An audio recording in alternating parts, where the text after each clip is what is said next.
Olá a todos!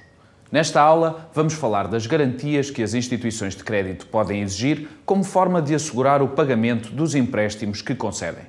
Em primeiro lugar, recordamos que as instituições de crédito comercializam dois tipos de empréstimos destinados às famílias: o crédito à habitação e o crédito aos consumidores, como se assinala na aula de Noções Básicas sobre Crédito.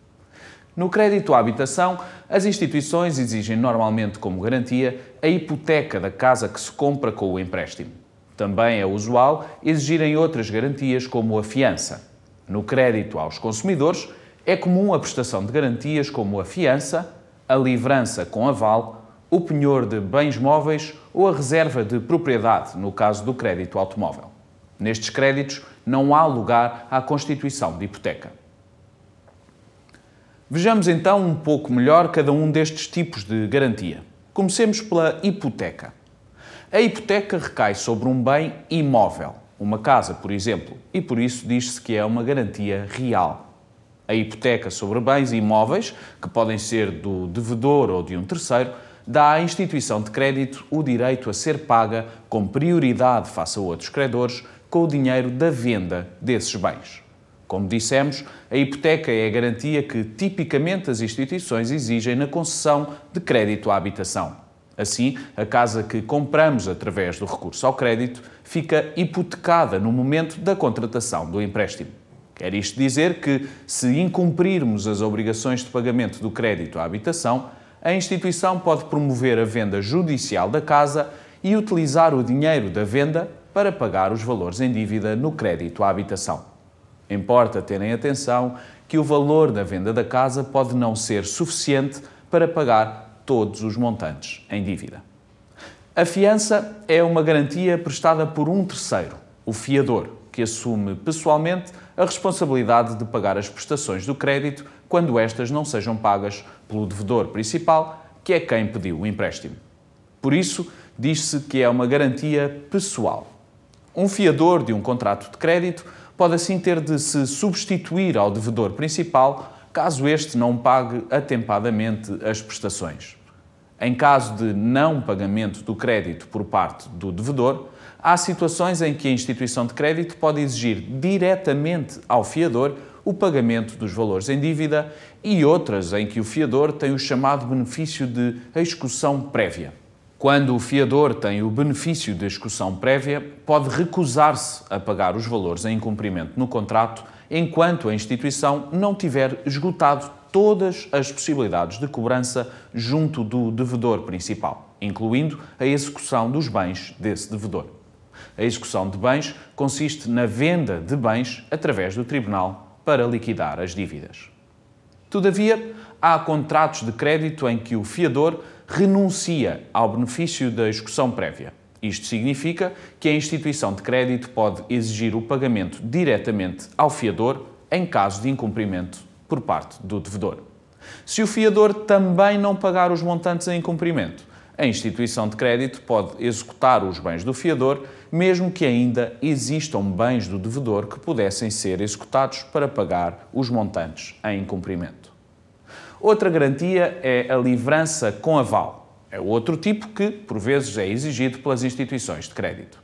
A livrança é um título à ordem, através do qual o devedor se compromete a pagar uma certa quantia numa determinada data.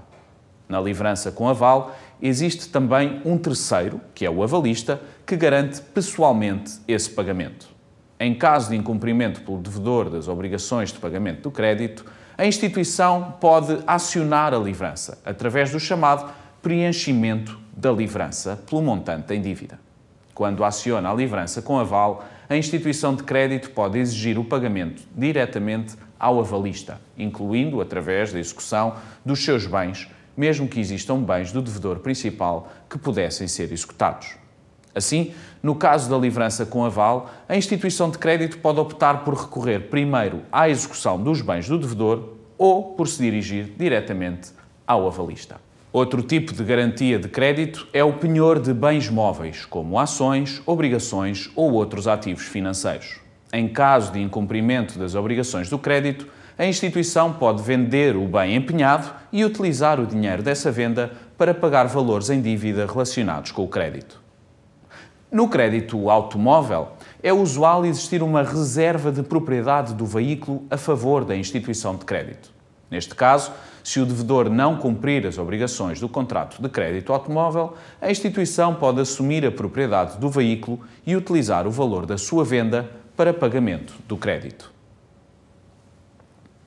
Além das garantias, quando as instituições concedem crédito, é normal exigirem também a contratação de seguros, como os seguros de vida, muito comuns no crédito à habitação. Os seguros de vida asseguram à instituição de crédito o pagamento do empréstimo em caso de morte ou incapacidade permanente do devedor. O seguro de vida é contratado pelo devedor e tem como beneficiário a instituição de crédito. Assim, em caso de morte ou incapacidade permanente do devedor, a seguradora fica obrigada a substituir-se ao devedor no pagamento da dívida à instituição de crédito. No caso do seguro de vida contratado no âmbito de um crédito à habitação, a instituição deve informar regularmente a seguradora sobre a evolução do montante em dívida para que esta atualize o capital seguro e assim possa proceder eventualmente a uma atualização do prémio do seguro. Nos créditos aos consumidores, é por vezes exigida a contratação de seguros de proteção ao crédito. Também nos seguros de proteção ao crédito, a seguradora assume o pagamento dos montantes em dívida à instituição, caso ocorram as situações previstas na apólice, por exemplo, o desemprego ou uma situação de doença prolongada.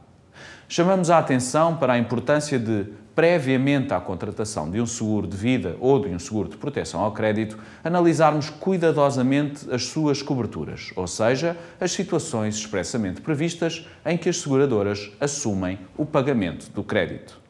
E assim acabamos esta aula. Espero que tenha sido útil para compreender os vários tipos de garantia que as instituições de crédito normalmente exigem na contratação de empréstimos, bem como as suas principais características. Até breve!